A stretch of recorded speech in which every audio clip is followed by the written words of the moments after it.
ఫిజియోథెరపిస్టుల ఈ రోజుల్లో నూటికి 50% పేషెంట్స్కి మనం చూస్తున్నాం. ఎందుకు అంటే ఇది దేనివల్ల వస్తుంది? మెయిన్ సెడెంటరీ లైఫ్ అంటాం కదా, అంటే తింటాము కూర్చుంటాం, మన ఈ డే టు డే లైఫ్లో కష్టం అనేది తెలియదు ఒకటి. రెండవది మనం మన సిస్టమ్ ప్రకారం అంటే ఈవెన్ సాఫ్ట్వేర్ కావచ్చు, డ్రైవర్స్ కావచ్చు, ఎవరైనా కావచ్చు, వాళ్ళ ప్రొఫెషన్ ప్రకారం అదే పనిగా కూర్చొని దాన్ని అలాగే ఉండడం వల్ల వాళ్ళకి ఏంటంటే ఆ తిన్నది డైజెస్ట్ కాకపోవడం ఒకటి, దీని కాన్స్టిపేషన్ లాగా వచ్చి డైలీ మోషన్స్ పోలేకపోవడం, వీటి వల్ల కూడా మనకు అక్కడ పైల్స్ ఫిషర్ పిస్తుల ఫామ్ అయ్యే అవకాశం ఉంటుందన్నమాట. వీటిల్లో మేజర్ ఏంటంటే పైల్స్ ఫిషర్ పెద్దగా ఇబ్బంది పెట్టకపోయినా ఫిస్తులు అనేది కొంచెం ఇబ్బంది పెడుతూ ఉంటుంది. అదేంటంటే అక్కడ ఒక్కోసారి క్లోజ్ అవుతుంటుంది, మరలా ఓపెన్ అవుతుంటుంది. క్లోజ్ అయ్యి నెల 2 నెలలు క్లోజ్ అయ్యి తర్వాత ఓపెన్ అవుతుందంటే వాడికి నరకం కనిపిస్తూ ఉంటుంది. ఎందుకు అంటే అక్కడ ఒక బాయిల్ లాగా, అంటే మనం ఒక చర్మం పైన బాయిల్స్ వస్తుంటాయి కదా, అంటే చిన్న గడ్డలు లాంటివి వస్తాయి. ఆ గడ్డ పగిలి ఫస్ట్ బయటకు వచ్చేంత వరకు ఎంతో పెయిన్, అంటే దానివల్ల జ్వరం రావచ్చు, ఏమైనా అవుతుంటుంది. ఆ విధంగానే ఇక్కడ కూడా మనకు అంటే సెన్సిటివ్ పార్ట్లో యానస్ దగ్గర ఏర్పడుతుంది కాబట్టి పిస్తుల అక్కడ ఉన్నప్పుడు వాడికి ఏ పని చేయలేడు, కూర్చోలేడు, నిల్చోలేడు, డే టు డే లైఫ్ చేయలేడు. అంటే ఈవెన్ బైక్ కూడా నడపాలన్నా ఆ పిస్తుల ఉన్నప్పుడు కొంచెం ఇబ్బంది జరిగే అవకాశం కనిపిస్తుంది అనమాట. ఈ విధంగా ఈ పిస్తులలో చాలామంది ఇబ్బంది పడుతున్నారు. కాబట్టి మనం మీరు అడిగినట్టు మన దగ్గర ఇంటిగ్రేటెడ్ మెడికల్ సిస్టమ్ అని చెప్పి అన్నీ కలిపి ఒక రూప్ కింద తీసుకొచ్చినాం అనమాట. దీంట్లో ఆయుర్వేదిక్, హోమియోపతి దేంతో మంచిగా అవుతుందో దాంతో మనం చేసుకుంటూ దాన్ని 195% సక్సెస్ రేట్ తోటి మనం ముందుకెళ్తున్నాం అనమాట. దానికి ట్రీట్మెంట్ ఎలా ఉంటుంది అంటే మన ఆయుర్వేదిక్లో క్షారసూత్రాన్ని వేస్తాం. ఆ క్షారసూత్ర ఏంటంటే ఒక థ్రెడ్ లాంటిది, ఇక ఏదైతే ఒక సర్క్యులర్ లాగా ఉంటుంది. మనం ఫిస్టులోగ్రామ్ తీస్తే వాడికి సూపర్ఫేషియల్గా ఉందా లేకపోతే డీప్గా ఉందా, ఎంత ఉంది, ఎంత టిష్యూ డ్యామేజ్ అయిందని చెప్పి చూసుకొని దానికి ఈ థ్రెడ్ అనేది ఎక్కడి నుంచి ఇవ్వాలి అంటే కొందరికి 2, 3, 4 ఓపెనింగ్స్ కూడా ఉండే అవకాశం ఉంటాయి అన్నమాట లోపల. అవి ఎన్ని ఉన్నాయి వాటిని చూసుకొని ఆ థ్రెడ్ అనేది మనం వేస్తామన్నమాట. ఆ థ్రెడ్ వేస్తే మనకు 1.5 to 2 months మ్యాక్సిమం అది క్యూర్ అయిపోయే అవకాశం ఉంటుంది. వేరే మెడికల్ విధానంలో ఏంటంటే దాన్ని కట్ చేసి వదిలేస్తాం. వదిలేసినప్పుడు ఈ లేజర్ కావచ్చు, లేజర్లు ఏమంటే దాన్ని అక్కడికి కాల్ చేసి వదిలేస్తాం. అప్పుడు కూడా వాడికి ఇబ్బంది జరిగే అవకాశం ఉంటుంది. దీంట్లో ఏంటంటే పెయిన్ లేకుండా ఈ థ్రెడ్ ద్వారా స్లోగా అది కట్ అవుతూ పర్మనెంట్గా పోయే అవకాశం ఉంది. అందుకే 90 నుంచి 95% సక్సెస్ రేటు దీంట్లో ఉంది అనమాట. అలాగే పైల్స్ మీరు అడిగినట్టు పైల్స్ ఫిషర్ పిస్తులకు డిఫరెన్షియేషన్ కూడా ఏంటి అంటే ఒక నిమిషంలో చెప్తుంది. పైల్స్ అనేది మనకు ఇంటర్నల్ ఎక్స్టర్నల్ పైల్స్ అనేవి ఉంటాయి. వాటిల్లో 2nd, 3rd, 4th గ్రేడ్స్ అని డివైడ్ చేస్తాం. ఫస్ట్ 2nd గ్రేడ్లో అవి ఇంటర్నల్ పైల్స్ అంటాం, అంటే బయటకు కనిపించవు. 3rd, 4th గ్రేడ్లో బయటకు కనిపిస్తాయి. అప్పుడు కూడా మనం క్షారసూత్ర అని చెప్పి దాన్ని నాట్ చేస్తాం, అక్కడ ముడేస్తాం. దీంట్లోనే రకాలు ఉంటాయి, కనిపించేవి కనిపించవి 2 రకాలుగా ఉంటాయి. ఇంటర్నల్గా ఉన్నప్పుడే మనం ఏంటంటే చిన్న క్షారం లాంటిది అప్లై చేసి లేదా ఒక స్విచ్ బాత్ లాగా టబ్బులు ఏదన్నా వాటర్ వేసుకొని చిన్న మన మెడికేషన్ ఇస్తాం. ఆ మెడిసిన్ వేసి దాంట్లో కూర్చుంటూ ఒక 15-20 రోజులు చేసుకుంటూ మెడికేషన్ వేస్తే అది సింపుల్గా వెళ్ళిపోతుంది. అలా కాకుండా ఇంకా ఎక్స్టర్నల్గా ఉన్నాయి, ఒక్కోసారి బ్లీడింగ్ అయ్యే అవకాశం ఉంటుంది. దీనికి ఏంటంటే ఇంటర్నల్ పెయిన్స్ అయితే కనిపించవు. మోషన్ పోయిన తర్వాత బ్లడ్ అనేది కనిపించే అవకాశం ఉంటుంది. అప్పుడు కొంచెం పెయిన్ ఉంటుంది, అది 1/2 hourలో మళ్ళీ పెయిన్ తగ్గిపోతుంది. ఈ ఎక్స్టర్నల్ పైల్స్ ఉన్నప్పుడు ఏంటంటే బయటకు వచ్చినప్పుడు దానికి ఒక్కొక్కసారి ఆ వెయిన్ అనేది డ్యామేజ్ అవుతుంది. ఆ డ్యామేజ్ అయ్యి అప్పుడు బయటకు వచ్చినప్పుడు అయితే పెయిన్ అనేది వాడికి బాగా సివియర్గా ఉంటుంది అనమాట. దాన్ని కూడా మనం నాట్ చేసి తొందరగా అంటే ఫిస్తులా అంత టైం కూడా తీసుకోద్ది, 10-15 daysలో ఊడిపోయే అవకాశం కూడా మనం చాలా మంది పేషెంట్ చూస్తున్నాం అనమాట. అలాగే ఫిషర్ అంటే అది లోపలనే ఉండి ఇబ్బంది పెడుతూ ఉంటుంది బాగా. ఫిస్తులా పైల్స్ కన్నా కూడా అది ఇంకా కొంచెం ఇబ్బంది పెడుతుంది. అంటే ఈ 2లో పెయిన్ అంత ఫైండ్ అవుట్ చేయలేము, కానీ దాంట్లో మాత్రం పెయిన్ సివియర్గా ఉంటుంది. వాడు మోషన్ పోవాలన్నా భయపడుతుంటాడు. అందుకు కాబట్టి దానికి కూడా ఏంటంటే మనం క్షారం లాంటిది ఒకటి అప్లై చేసుకుంటూ నొప్పి లేకుండా దాన్ని కూడా 15-20 రోజుల్లో పూర్తిగా దాన్ని క్యూర్ చేస్తాం. కాకపోతే ఏంటంటే కొంచెం డైటరీ రిస్ట్రిక్షన్స్ కొంచెం ఉంటాయి ఫస్ట్ 1-2 నెలలు. ఇంతకుముందు చెప్పినట్టు అవి ఎందుకు వస్తాయంటే ఇప్పుడు ఇంతకుముందు చెప్పాం కదా, సెడెంటరీ లైఫ్ కావచ్చు, మనం తినే ఆహారం కావచ్చు, అంటే కొన్ని మసాలాలు, ఈ జంక్ ఫుడ్, వీటన్నిటి వల్ల కూడా ఇది వచ్చే అవకాశం ఉంటుంది అనమాట. అంటే మోర్ ఓవర్ డైలీ మోషన్ రాదు మనకి. ఎందుకు జంక్ ఫుడ్ తింటే అది అరగక మోషన్ రాదు. ఇవన్నీ రిలేటెడ్ అనమాట. ఏది ఏమైనా అల్టిమేట్గా పేషెంట్ అయిండు కాబట్టి పేషెంట్ మన దగ్గరికి వస్తే మన దగ్గర ఉన్న ఇంటిగ్రేటెడ్ మెడికల్ సిస్టమ్ ద్వారా ఇవన్నీ మనం క్యూర్ చేస్తూ నీట్గా అతన్ని ఇంటికి పంపిస్తున్నాం. ఇది ఎలాంటి సైడ్ ఎఫెక్ట్స్ అనేటివి లేవు. ఎలాంటి రిస్క్ లేకుండా, సైడ్ ఎఫెక్ట్స్ లేకుండా, అండ్ ఆపరేషన్ లేకుండా అది మెయిన్ మన మోటో అదనమాట. ఆపరేషన్ లేకుండా పేషెంట్ ను ఎట్లా వచ్చింది అట్లే తగ్గించేసి పంపించేస్తాం. ఆరోగ్యంగా ఆనందంగా పంపిస్తారు. మంచివాడమ్మా, ఆరోగ్యంగా ఆనందంగా ఇంటికి పంపించేస్తాం. ఇంకొకటి హోలిస్టిక్ పద్ధతిలో ట్రీట్మెంట్ అనేది ఫస్ట్ టైం ఇక్కడే వింటున్నాం. సో దాని గురించి ఏం చెప్తారు? హోలిస్టిక్ అంటే మీరు అన్నట్లు హోలిస్టిక్ అంటే nothing but mind, spirit, body అంటే వీటి మీద ఆధారపడి ఉండే సిస్టమే హోలిస్టిక్ అంటాం. ఇది ఒక్కోసారి ట్రెడిషనల్ అంటాం. ట్రెడిషనల్ అంటే మన వాళ్ళు ఏంటంటే పాత పద్ధతి ఏమనుకుంటాం. పాతది కాదండి. పాత దాంట్లో అంటే ఒక ఎగ్జాంపుల్ హోమియో తీసుకుందాం. పాతది మన డాక్టర్ హనుమాన్ గారు కనిపెట్టినప్పుడు 250-300 మెడిసిన్స్ మాత్రమే ఉన్నాయి. ఇప్పుడు మా హోమియోలో దేంట్లో లేవు. అట్లా 5,000 రకాల మెడిసిన్స్ ఉన్నాయి మన దగ్గర. 5,000 మెడిసిన్స్ తయారు చేసిండ్రు. అంటే దీని అర్థం ఏంటంటే డే టు డే అప్డేట్ అయిపోతున్నాం. ట్రెడిషనల్ మెడిసిన్ ఫాలో అవుతూ డే టు డే అప్డేట్ అవుతూ ఈ ఇంటిగ్రేటెడ్ మెడికల్ సిస్టమ్ ద్వారా అన్ని క్యూర్ చేసుకుంటూ మోర్ ఓవర్ ఇంకోటి మన దగ్గర ఏంటి ఆక్యుపంక్చర్, ఆక్యుప్రెషర్ అవి కూడా సర్వికల్ స్పాండిలోసిస్కు ఇటువంటి పెయిన్స్కు అంటే లంబార్ స్పాండిలోసిస్ కావచ్చు, ఆస్టియోఆర్థరైటిస్ ఇటువంటి కూడా బెస్ట్ ట్రీట్మెంట్ ఆక్యుపంక్చర్ కావచ్చు, ఆక్యుప్రెషర్ కావచ్చు ఇటువంటి చేసి కూడా తొందరగా అతన్ని ఇంటికి పంపిస్తున్నాం అన్నట్టు పెయిన్ లేకుండా. ఓకే, అంటే ఎలాంటి విధానాలు ఉన్నాయి సార్? ఆపరేషన్ లేకుండా మన దగ్గర ఎలాంటి డిసీజెస్కి ఎలాంటి విధానాలు యూజ్ చేస్తున్నారు ఇక్కడ? మెయిన్ ఏంటి మనకు ఆపరేషన్ బయట జరిగేటివి నోస్లో వచ్చే నాజల్ పాలిప్స్ అంటాం, అడినాయిడ్స్ అంటాం. అంటే నాజోపారింగ్స్ అంటాం. అంటే 2 జంక్షన్ దగ్గర ఏర్పడతాయి. అవి వాడికి ఎక్కువైనప్పుడు వాడు పడుకున్నా కానీ గురకలాగా వస్తుంటది. అది పిల్లలకి ఎక్కువ వస్తుంటది. తల్లిదండ్రులు బాగా బాధపడుతూ తీసుకొస్తుంటారు. ఆపరేషన్ చేస్తే పోద్ది అంటే పోయేది కాదు. నల్లు వచ్చేటి ఈ 3 కూడా ఇది టాన్సిలైటిస్ కావచ్చు, అడినాయిడ్స్ కావచ్చు, నాజల్ పాలిప్ కావచ్చు. ఈ 3 ఆపరేషన్ చేసినా మళ్ళీ వచ్చేటి. మన దాంట్లో ఏంటంటే ఏ ఆపరేషన్ లేదు. వాడు సఫర్ కాకుండా మెడిసిన్ ఇచ్చుకుంటూ మెల్లమెల్లగా దాన్ని తగ్గించేస్తాం అనమాట. అది కూడా ఆపరేషన్ అవసరం లేదు. దేనికి ఆపరేషన్ లేకుండానే మనం ట్రీట్ చేస్తాం. అదే మన beauty of IMS.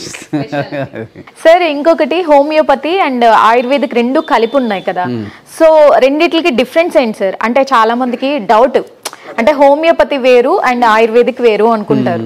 So రెండిట్లకి treatment ఇక్కడే దొరుకుతుంది. సో డిఫరెన్స్ ఏంటి? అదే ఈ 2 కాదు, ఆక్యుపంక్చర్, ఆక్యుప్రెషర్ కూడా ఉంది. ఆక్యుప్రెషర్ అంటే కూడా తెలుసు అనమాట.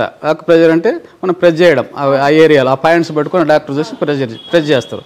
అలాగే ఆక్యుపంక్చర్ అంటే ఆ ఏరియాలో పంక్చర్ చేస్తారు. పంక్చర్ అంటే నీడిల్స్ లాగా ఊరికి పైన గుస్తారు కానీ నొప్పి అనేది ఏమి అనిపించదు. మన వాళ్ళు ఏంటంటే నీడిల్స్ గుస్తారు కదా పెయిన్ ఉంటుంది అనుకుంటారు. అది కూడా ఏమి ఉండదు. అలాగే ఆయుర్వేదిక్ స్పెషాలిటీలో కొన్ని మెడిసిన్స్ కొన్ని డిసీజెస్కు కొన్నిటికి మంచిగా పనిచేస్తాయి. దాంట్లో కూడా తగ్గని సిస్టమ్ హోమియోలో ఏముంది, హోమియోలో ఎందుకు తగ్గుతున్నాయి? ఈ హోమియోలో ఏంటంటే ఇప్పుడు చెప్పినట్టు మైండ్, బాడీ, డిసీజ్ మీద ఆధారపడి సిస్టమ్ ఉంటుంది అనమాట. అందుకే హోమియోలో కొంచెం టైం తీసుకుంటుంది అంటారు. టైం ఏం తీసుకోదు. కాకపోతే పేషెంట్ డాక్టర్ ర్యాపో పెరగాలి అనమాట. అంటే డాక్టర్ కొన్ని క్వశ్చన్స్ అడగలేడు ఇది పేషెంట్ను. అలాగే పేషెంట్ మనకు చెప్పలేడు. ఇవన్నీ మనం దృష్టిలో పెట్టుకొని మనం పేషెంట్ రాగానే మైండ్ అనేది జడ్జ్ చేయాల్సి వస్తుంది. ఆ విధంగా చేసుకుంటూ మెడిసిన్ ఇచ్చుకుంటూ పోతే ఆయుర్వేదిక్ హోమియోలో దాని సిస్టమ్ దీని సిస్టమ్ దీనికి ఇచ్చుకుంటూ మనం దాన్ని తగ్గించేస్తున్నాం అనమాట. ఓకే సార్, ఫిస్టులా అంటే చాలా మంది పైల్స్ అన్న చాలా మంది పెయిన్ వస్తుంది, బ్లీడింగ్ అవుతుంది అని చెప్పేసి చాలా మంది భయపడుతూ ఉంటారు కదా. సో అలాంటి వాళ్ళకి పెయిన్ లేకుండా మీ దగ్గర ట్రీట్మెంట్ ఉంది. సో ఎన్ని రోజుల్లో క్యూర్ అవ్వచ్చు? అది పైల్స్ అనేది ఇంతకుముందు చెప్పినట్టు 10-15 డేస్లోనే. అది ఎక్స్టర్నల్ పైల్స్ అయినా చెప్పా కదా, ఎక్స్టర్నల్ పైల్స్ అయితే పెయిన్ ఉంటుంది, ఇవన్నీ ఉంటాయి అనమాట. ఇంటర్నల్ పైల్స్కి అంత పెయిన్ అనిపించదు. మోషన్ పోయినప్పుడు కొంచెం పెయిన్ ఉంటుంది, తర్వాత ఇబ్బంది ఉండదు. అందుకే వాళ్ళు ఏమంటారంటే డాక్టర్ సాబ్ ఇన్ని రోజులు మందులు కూడా అవసరం ఏముంది, 4 రోజులు ఏమైనా తగ్గిపోతుంది కదా, నాకేం పెద్దగా అనిపించట్లేదు అంటారు. అది కాదురా బాబు, అసలు పైల్స్ అంటే ఏందనేది వాళ్ళకి ఎక్స్ప్లెయిన్ చేయాల్సి వస్తుంది. తెలియదు కూడా. పైల్స్ అంటే ఏం లేదు, మనకుండే ఆ మలద్వారం దగ్గర వెయిన్స్ అనేటివి ఉంటాయి. ఏది ఇక్కడ ఉన్న నరాల్లా ఉన్నాయో అవి ఆ ర్యాపిడ్ వల్ల ఆ ఒత్తుకొని అది వాడు అంటే కాన్స్టిపేషన్ అంటాం కదా, మోషన్ ముక్కడం వల్ల దానివల్ల కూర్చోవడం వల్ల ఆ వెయిన్ అనేది కిందికి దిగుతుంది అనమాట. అదే పైల్ అంటాం దాన్ని. అంటే కానీ ఎక్కడి నుంచి వచ్చి ఏర్పడేది కాదు, ఆ వెయిన్ కిందికి జారుతుంది. ఆ జారిన వెయిన్ మనం నాటు చేసి తీసేస్తాం. అది 10-15 డేస్లో అది ఊడిపోయే అవకాశం ఉంటుంది. ఇంటర్నల్ పైల్స్ ఉన్నప్పుడే మన దగ్గరికి వస్తే అది లోపల అప్లై చేస్తే 1 వీక్లో తర్వాత ఆయనకు రాకుండా కూడా వెళ్ళిపోయే అవకాశం. అంటే స్టార్టింగ్ స్టేజ్ లోనే ఉన్నప్పుడు ఈజీ అయిపోతుంది. కొంచెం బాగా అయితే గనుక మీరు అన్నట్టు ట్రీట్మెంట్ తీసుకోవాల్సి వస్తే టైం తీసుకుంటుంది కొద్దిగా. సార్ జనరల్ గా ఇప్పుడు అందరికి ఏజ్ తో సంబంధం లేదు, మోకాళ్ళు నొప్పులు, మెడ నొప్పులు చాలా మందికి చాలా ప్రాబ్లమ్స్ ఫేస్ చేస్తున్నారు. సో ఎంతమందికి వెళ్ళినా బ్యాండ్స్ గానీ అవి యూజ్ చేస్తూ ఉంటారు ఏజ్ తో సంబంధం లేకుండా. అలాంటి వాళ్ళకి ట్రీట్మెంట్ చెప్పండి. అదే వీళ్ళు బ్యాగ్స్ వాడడం కావచ్చు, లేదా సిస్టమ్ మీద అదే పనిగా కూర్చోవడం కావచ్చు. వీళ్ళిద్దరు అనుకుంటే లేదు, ఇంట్లో ఉండే హౌస్ వైఫ్స్ కూడా ఏంటంటే టీవీ ఆన్ చేసి అలాగనే కూర్చుంటుంటారు. వాళ్ళకు కావచ్చు, డ్రైవింగ్ చేసే డ్రైవర్స్ కావచ్చు, వీళ్ళంతా ఏంటంటే అదే చూసుకుంటూ వెళ్ళాలి. కాబట్టి ఇక్కడ మోర్ ఓవర్ ఏంటంటే మీరు అన్నట్టు చిన్నపిల్లలు కూడా వస్తుంది. ఎందుకంటే వాళ్ళ బ్యాగ్స్ వాళ్ళ వెయిట్ 15 కిలోలు ఉంటే వాడు 20 కిలోలు మోయాల్సి వస్తుంది. అప్పుడు నడుము నొప్పి రాక ఏం చేస్తుందమ్మా, ఆ విధంగా వాళ్ళకు కూడా పిల్లలకు వచ్చే అవకాశం ఉంటుంది. వీటి ద్వారా మనకు సర్వైకల్ స్పాండిలోసిస్ వచ్చిన తర్వాత వేరేంటి టాబ్లెట్ వేసుకుంటే తగ్గుద్ది అంటారు వేరే సిస్టమ్స్, మోడర్న్ మెడిసిన్ అంటాం కదా. ఈ టాబ్లెట్ వేసుకుంటే తగ్గిపోతుంది. 4 సార్లు 5 సార్లు ఫ్రీక్వెంట్గా డాక్టర్ని కలిసినప్పుడు డాక్టర్ ఏం చేయమంటారా, లేదంటే ఆపరేషన్ చేద్దామంటారు. చిన్నపిల్లలకి కదా, పెద్దవాళ్ళకి కావచ్చు. ఆ స్టేజ్ దానికి స్టేజెస్ ఉంటాయి. ఆ స్టేజ్ దాటినప్పుడు డాక్టర్ ఆయన కూడా ఏం చేయలేడు. ఈ మందులు అనేది దీనికి పరిష్కారం లేదంటారు. అంటే మోర్ ఓవర్ మీరు ఇంతకుముందు IMS గురించి అడిగినట్లు దీంట్లో ఏంటంటే మనకు ఆపరేషన్ లేకుండా అన్నిటికీ మనం క్యూర్ చేస్తున్నాం అనమాట. పర్మనెంట్గా అని చెప్పాం కదా ఇంతకుముందు, పర్మనెంట్గా మళ్ళీ రాకుండా అంటే టాబ్లెట్ ఇచ్చడం తగ్గింది మళ్ళీ వస్తున్నాడు అనేది మన సిస్టంలో ఉండదు. కాకపోతే ట్రీట్మెంట్ చేయడమే కొంచెము లేట్ కావచ్చు ఆయనకు. ఇంతకుముందు చెప్పాను కదా, అంతే పేషెంట్ డాక్టర్ ర్యాపో సరిగా ఎక్స్ప్లెయిన్ చేయలేకపోయినప్పుడు డాక్టర్ కూడా ఏం చేయలేడు. కొన్ని క్వశ్చన్స్ అడిగినప్పుడు ఆయన కరెక్ట్గా సమాధానం చెప్తే ఈవెన్ బ్లింక్ కళ్ళు కొట్టే టైంకి పెయిన్స్ తగ్గే అవకాశం ఉన్నది. నాకే ఒక 5-6 మంది పేషెంట్స్ ఉన్నారు. ఆ విధంగా మనకు చెప్పొద్దు కానీ ఫేమస్ కార్డియాలజిస్ట్ ఉన్నాడు, వాళ్ళ ఫాదరే నాకు పేషెంట్. ఆయనే ఏదో వచ్చి ఒక సయాటికా ఎక్కడ తగ్గలేదు, నా దగ్గరికి వస్తే ఇచ్చిన అర్ధగంట సేపు అక్కడే కూర్చున్నాడు. డ్రైవర్ ఏదో బయటకు వెళ్ళాడని ఆయన వెళ్ళిపోయి నడుచుకుని టీవీ అయిన తర్వాత, సార్ నాకు పెయిన్కి ఇచ్చినావు కదా అన్నాడు. ఇచ్చినాం కదా అన్న. ఏం సార్ నాకు అసలు పెయిన్ అనిపించలేదు, ఇంటికి వెళ్ళేసరికి నాకు లేదు సార్ అన్నాడు. అట్లా ఆయన సిమ్టమ్స్ అన్ని చెప్తే మనం ఇచ్చినామంటే ఫ్రాక్షన్ ఆఫ్ సెకండ్లో తగ్గే అవకాశం కూడా ఉంది మన హోమియోలో. ఇదేంటంటే పేషెంట్ డాక్టర్ మీద డిపెండ్ అయి ఉంటుంది. ఎక్స్పీరియన్స్ డాక్టర్ కావాలి, ఈయన అడిగే క్వశ్చన్స్ రిలేటివ్గా ఉండాలి, ఆయన చెప్పే సమాధానం కూడా కరెక్ట్గా ఉండాలి. దీనివల్ల మనకు తొందరగా తగ్గే అవకాశం ఉంటుంది. అంటే ఆయిల్ సార్ లేకపోతే మనకి ఆయిల్ అవసరం లేదమ్మా. మన హోమియో విధానం ద్వారా ఇంటర్నల్గా మెడిసిన్ చేసుకుంటే తగ్గిపోతుంది.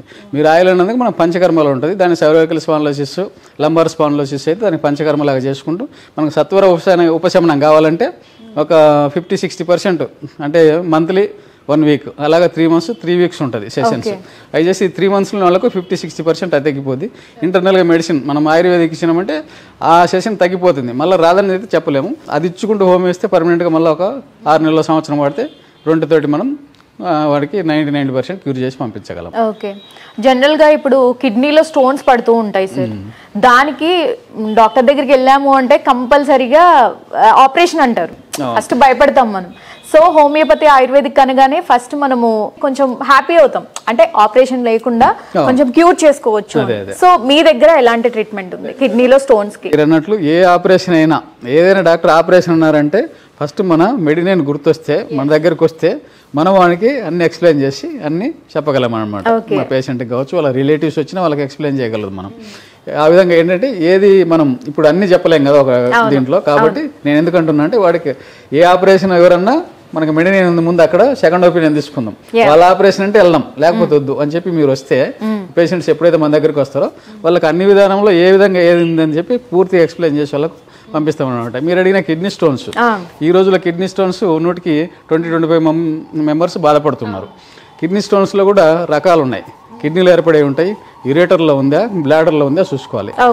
లేదా జంక్షన్లో కూడా ఏర్పడే అవకాశం ఉంటుంది. ఈ కిడ్నీకి బ్లాడర్కు వచ్చే పైపు లాంటిది ఒకటి ఉంటుంది అనమాట. దాంట్లో దాన్ని యురేటర్ అంటాము. ఆ యురేటర్ జంక్షన్ లేదని ఏర్పడి జంక్షన్లో ఇరుక్కుంటే ఒక్కొక్కసారి ఇబ్బంది పడాల్సి వస్తుంది. అలా కాకుండా కిడ్నీలో ఉన్నా, యురేటర్లో ఉన్నా, బ్లాడర్లో ఉన్నా, కాకపోతే మనకు 8 to 9 mm అనేది ఉంటే బయటికి తీసుకురాగలుగుతాం. అలా కాకుండా అది 12, 15, ఒక్కొక్కరికి 25 mm కూడా చూస్తుంటాం. అటువంటి ఏంటంటే బయటికి రావాలంటే కష్టంగా ఉంటుంది, దాన్ని పగలగొట్టి తీయాలంటాం. కానీ మేము కూడా ఒక్కోసారి మా ఎక్స్పీరియన్స్లో అనమాట, అంటే కొత్త వాళ్ళంటే భయపడి పోమంటాం. అంటే మేము కొందరు ట్రీట్ చేసి ఉంటాం కదా, అటువంటిప్పుడు మీలాంటి వాళ్ళ ద్వారా తెలుసుకొని వచ్చి అక్కడ మీరు క్యూర్ చేసిన సార్ మేము వెళ్ళాం, మీకు దగ్గర ఉన్న పేషెంట్స్ కూడా చాలా మంది ఉన్నారు. వాళ్ళలో 17-18 mm ఉన్నా కూడా మేమే డౌట్తో తగ్గదా ట్రై చేద్దాం అంటే వాడికి కరిగి వాడికి హ్యాపీగా ఒక్కోసారి అది మూత్రంలో అంటే సైజు తగ్గుకుంటూ 8 mmకి వచ్చిన తర్వాత యూరిన్లో పడిపోయి అది పట్టుకొని వచ్చిన కేసులు కూడా చాలా వరకు చూసామన్నమాట. కానీ ఇప్పటికి కూడా మేము ఏంటంటే 8-9 ఉంటేనే తగ్గిస్తామని చెప్తాం. అటువంటి ఎవరికంటే మా మీద నమ్మకం ఉండి మీరే ఇవ్వండి సార్, వాడికి పెయిన్ లేకుండా, ఒక్కోసారి సివియర్ పెయిన్ కూడా ఉంటుంది, అది భరించలేడు. అటువంటి లేనప్పుడు మనం వాడికి ఈ మెడిసిన్ కూడా ఇచ్చే అవకాశం ఉండి వాడికి తగ్గించేస్తామంట. ఇవన్నీ కూడా మీరు అన్నట్టు ఆపరేషన్ అనేది ఉండదు, ఎలాంటి సైడ్ ఎఫెక్ట్ కూడా ఉండదు, మళ్ళీ వచ్చే అవకాశం ఉండదు. మెయిన్ ఇంపార్టెంట్ ఏంటంటే ఒకసారి పగలగొట్టి తీసినా మళ్ళీ ఫామ్ అవుతుంటాయి. ఇటువంటి ఫామ్ కాకుండా కూడా మనం చేసే అవకాశం ఉంది మన సిస్టమ్ ద్వారా. Okay, permanent treatment. Okay sir, okay. And సిస్టులా ప్రాబ్లం ఉంది కదా సార్, ఆ ప్రాబ్లంకి రాకుండా ఎలాంటి జాగ్రత్తలు తీసుకోవాలి? ఫిస్టులా అనేది ఇంతకుముందు చెప్పినట్టు క్షారసూత్రం చేసినా దానివల్ల చేయొచ్చు. ఒకవేళ సింపుల్గా అప్పుడే స్టార్ట్ అయింది, ఏ మెడికేషన్ కూడా అవసరం లేకుండా కూడా మీరు ఇంట్లోనే సిజ్జుబోతలాగా చేసుకుంటూ ఒక మీకు దొరికింది ఏ డెటాల్ ఇంకోటి దాంట్లో వేసుకుంటూ మార్నింగ్ ఈవినింగ్ ఒక హాట్ వాటర్లో కూర్చొని అది చేసుకుంటూ జంక్ ఫుడ్ అటువంటి తగ్గించుకొని మసాలాలు కూడా తగ్గించుకొని జాగ్రత్తగా చేసుకుంటే మీకు ఒక 1 or 2 monthsలో అది తగ్గిపోయే అవకాశం ఉంటుంది. అక్కడే తగ్గకపోతే అప్పుడు మన దగ్గరికి వస్తే మనం ఆ థ్రెడ్ లాగా వేసేసి దాన్ని క్యూర్ చేసేసి తర్వాత మీరు అన్నట్టు డైట్ అంటే కొంచెమన్నా ఫాలో అవ్వాల్సి వస్తుంది. ఎలాంటి డైట్ తీసుకోవాలంటే దానికి డైట్ అంటే అదే మసాలా జంక్ ఫుడ్ ఇవన్నీ మానేసి మార్నింగ్ కొంచెం ఇడ్లీ లాంటిది, ఆ ఇడ్లీలో కూడా మనం వీలైనంత వరకు మిల్లెట్స్ అంటాం కదా, ఆ ఇడ్లీ ఉంటే మంచిది. అది దొరకని వాళ్ళు కనీసం కొన్ని ఫ్రూట్స్ అనేది తినొచ్చు. షుగర్ ఉంది కదా సార్ నాకు ఫ్రూట్స్ అంటారు, కానీ షుగర్ కూడా మేము ఫ్రూట్స్ పెట్టే డయాబెటిక్ని తగ్గిస్తున్నాం. అది ఒక మన బ్యూటీ అనమాట. మన మెడినైన్లో పళ్ళు తిన్నురా అని చెప్పి పళ్ళు పెట్టే మనం షుగర్ తగ్గిస్తున్నాం. అటువంటి వాళ్ళు కూడా తినొచ్చు, ఇబ్బంది లేదు. అందుకే నువ్వు ఇడ్లీ కావాలంటే హోమియోపతిలో ఫ్రూట్స్ తినొచ్చు.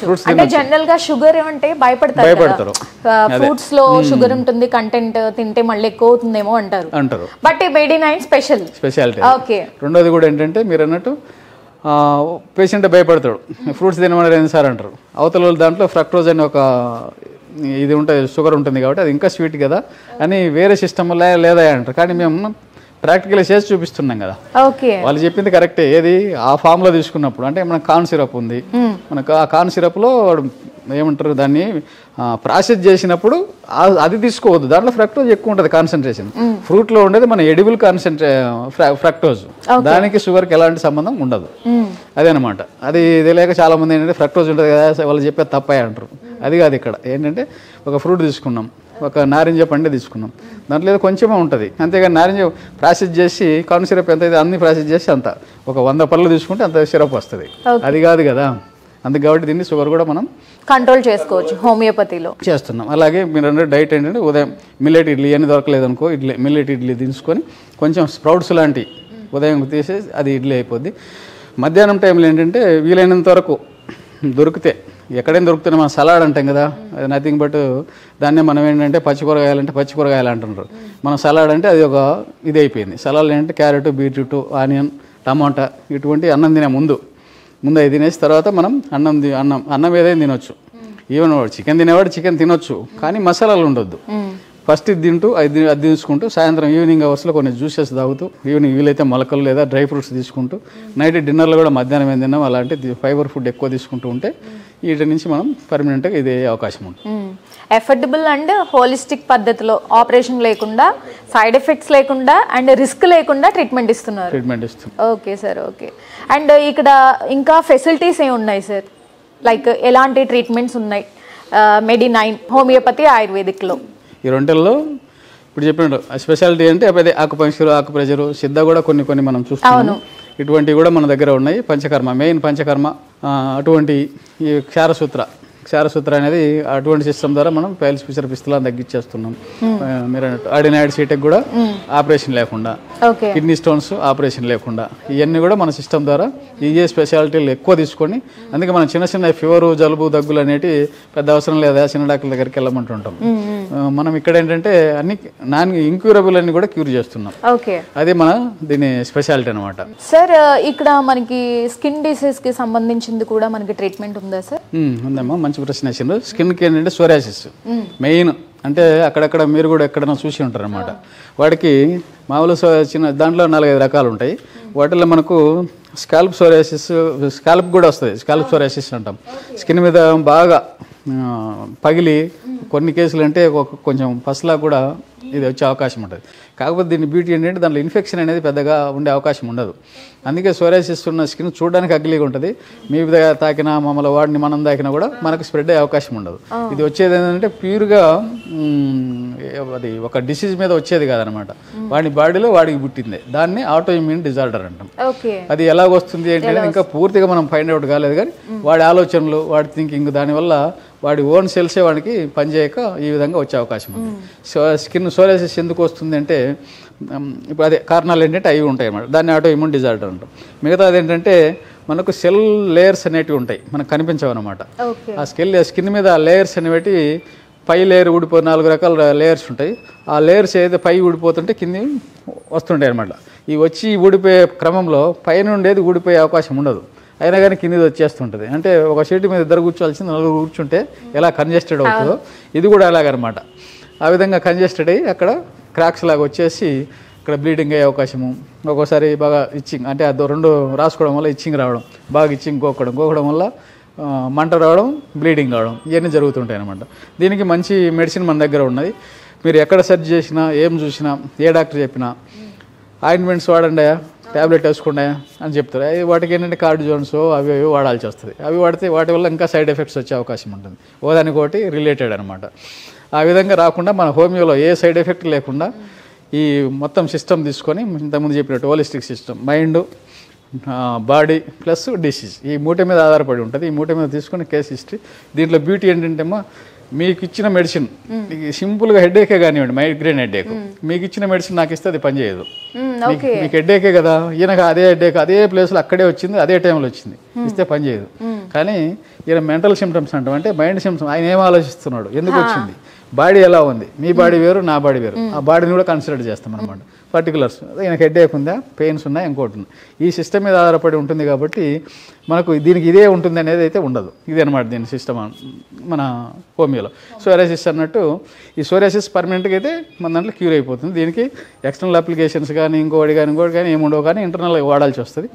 దీన్ని వచ్చిన వెంటనే పేషెంట్స్ తెలియదు కదా పాపం, అలోపతిలో వాడినట్టు ఆయింట్మెంట్స్ అవి వాడాలి, వాడిన వెంటనే దురద తగ్గిపోతుంది. సార్ మీ దగ్గరికి వస్తే నెలైనా దురద తగ్గలేదు సార్ అంటారు. ఫస్ట్ 1 month మీకు బాడీ అడ్జస్ట్ కావాలి కాబట్టి ఫస్ట్ మంత్లో కొంచెం అటు ఇటు ఉంటుంది. సెకండ్ మంత్ నుంచి మీకు ఇచ్చింగ్ అయితే ఏమీ కనపడదు పేషెంట్కు. ఇచ్చింగ్ లేకుండా ఏ స్కిన్ డిసీజ్ అయినమ్మా మినిమం 1 year పడుతుంది. ఓకే, ఈ చెట్ల కింద వాటి కింద చెప్పేవాళ్ళు స్పాట్లో తగ్గిపోతుందని పేషెంట్లు మిస్గైడ్ చేస్తున్నారు. పాపం వాళ్ళు చాలా ఇబ్బంది పడుతున్నారు. అట్లా వాడి కూడా మన దగ్గరికి వచ్చేవాళ్ళు చాలా మంది చూస్తున్నాం. అట్లా కాకుండా స్కిన్కి ఏదొచ్చినా వాడికి 1 year మినిమం అయితే పడుతుంది. 1 year వాడుకుంటూ వస్తే ఆ 1.5 yearలో పూర్తిగా మనం దాని నుంచి ఆ పేషెంట్ బయటపడతాడు. అదే మనకి వేరే విధానంలో ఏమైంది, వాడుతుంటాడు తగ్గుతుంది. 20 ఏళ్ళ నుంచి ఉన్న పేషెంట్స్ కూడా మనం చూస్తున్నాం అనమాట. ఆ విధంగా కాకుండా మన దగ్గరికి స్టార్టింగ్ తెలియక వాళ్ళు సోరియాసిస్ అంటే అప్పుడు వస్తారు. అదంతా మనకు జరిగిపోయేసరికి మినిమం 2-3 years తర్వాత కానీ రాలేరు పేషెంట్. అప్పుడు వచ్చి కూడా మన దగ్గర క్యూర్ చేస్తున్నాము. సోరియాసిస్కి మంచి ట్రీట్మెంట్ ఉందమ్మా. ఒక సోరియాసిస్ స్కిన్ మీదనే గారు, సోరియాసిస్ వల్ల ఆస్టియోఆర్థరైటిస్, సోరియాటిక్ ఆర్థరైటిస్ అంటాం దాన్ని. సోరియాసిస్ ఉండడం వల్ల మళ్ళీ ఆర్థరైటిస్ వచ్చే అవకాశం ఉంటుంది. అంటే వాడికి మోకాల నొప్పులు రావచ్చు, కాళ్ళ నొప్పులు రావచ్చు, మోచేతులు ఇవన్నీ కూడా నొప్పులు వచ్చే అవకాశం. అంతవరకు పోకుండా మనం ఇమ్యూన్ సిస్టమ్ దెబ్బతినకుండా ఇమ్యూన్ సిస్టాన్ని ఇంప్రూవ్ చేసే అవకాశం మన హోమియోలో ఈ ఆయుర్వేదికలో కూడా ఉందమ్మా. సరే, ఎలాంటి ఎఫర్డబుల్ ఛార్జెస్లో అండ్ మనకి ఎలాంటి ఆపరేషన్ లేకుండా, అంటే ఎక్కువ పెయిన్ లేకుండా, పెయిన్ ఫ్రీ, అదే మీరు అన్నట్టు ఎఫెక్టివ్ ప్రైస్ కూడా ఎఫెక్టివ్ లేకుండా, అంటే మనకి ఏదైతే ఫిస్టులాకి వెళ్తామో దాంట్లో మనం ఎక్కడ తీసుకున్నా 1.5 lakh ఉంది. లేజర్ చేసినా ఇంకోటి చేసినా మన దాంట్లో కాస్ట్ కూడా చెప్పేస్తున్నా. మన దాంట్లో ఇప్పుడు ఏంటంటే ఇంతకుముందు 1 lakh తీసుకునే వాళ్ళం, ఇప్పుడు డిస్కౌంట్ ఉంది. 30 పోతే మనకు 70,000 అలాగనే తీసుకుంటాం. ఆ విధంగా మనం 60 to 70,000లో పర్మనెంట్ క్యూర్ చేస్తున్నాం. అది మెయిన్. ఇప్పుడు 1.5 lakh ఇచ్చి అక్కడ క్యూర్ చేసుకున్నా మళ్ళీ వస్తుంది, మళ్ళీ పెట్టాలి. అలాగే మన దగ్గర పర్మనెంట్ ఒక్కసారితో పోతుంది అనమాట. 10 రూపాయలు ఇప్పుడు పోతున్నాయని ఆలోచన అవసరం లేదు. అది అంటే అక్కడికన్నా కూడా 50% డిస్కౌంట్తో మనం చేస్తున్నాం. అంటే వేరే వాళ్ళు చేసేదానికన్నా కూడా మనం 50% తోటి చేసేస్తున్నాం, పర్మనెంట్గా చేసేస్తున్నాం. ఇది మన సిస్టమ్. Thank you sir. చాలా బాగా తెలియని వాళ్ళకి, అంటే చాలా మందికి డౌట్స్ ఉంటాయి, హోమియోపతి ఆయుర్వేదిక్ రెండు ఒకటేనా కాదా అని చెప్పి. తెలియని వాళ్ళకి చాలా చక్కగా తెలియజేశారు. చాలా thank you so much sir. And వార్షికోత్సవం అని విన్నాము మేము. Hartley congratulations firstly.